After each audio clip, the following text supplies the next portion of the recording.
কি তোমাদের করলা খেতে ভালো লাগে না? তো চলো একটা করলার নিরামিষ একদম রেসিপি তোমাদের কাছে শেয়ার করছি। কড়াই দিয়ে দিয়েছি সরষের তেল, কালো জিরে, যখন গরম হয়ে এসে টমেটো দিয়ে দিয়েছি। টমেটোটাকে লবণ দিয়ে ভালো করে ভেজে নিয়েছি। টমেটো গলে গেছে, অ্যাড করে দিয়েছি এখানে মশলা কী আছে জানো তো? করলার বিচন, আদা, কাঁচা লঙ্কা, ধনিয়ার গুঁড়ো আর জিরের গুঁড়ো।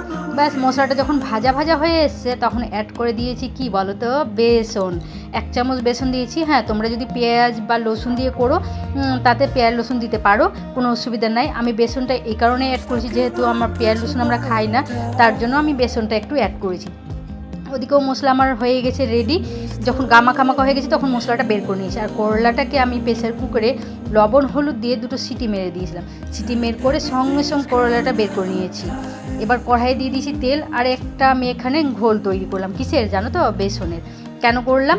যেহেতু নিরামিষ করলা আর তার মধ্যে মশলাটা বেরিয়ে না যায়, তার জন্য আমি এটা ঘোল তৈরি করেছি বেসন, কালো জিরে, লবণ আর লঙ্কার গুঁড়ো দিয়ে।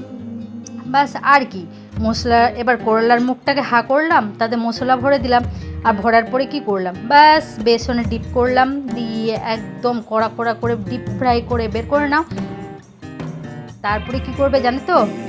গ্যাসের ফ্লেমটা প্রথমে হাই রাখতে হবে, তারপরে মিডিয়াম করে বাস লাল লাল করে ভেজে নাও। আর গরম গরম একদম ভাতের সাথে খাও, রুটির সাথে খাও, সেই দুর্দান্ত টেস্টি এই রেসিপিটা। তো রেসিপি কেমন লাগলো অবশ্যই জানাও, আর ভালো লাগলে লাইক কমেন্ট শেয়ার করতে ভুলো না যেন।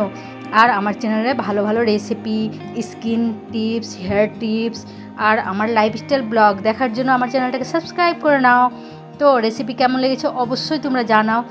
সাথে থাকো, পাশে থাকো। রাধে রাধে, জয় শ্রীকৃষ্ণ। আরেকটা নতুন রেসিপি নিয়ে চলে আসছি খুব তাড়াতাড়ি।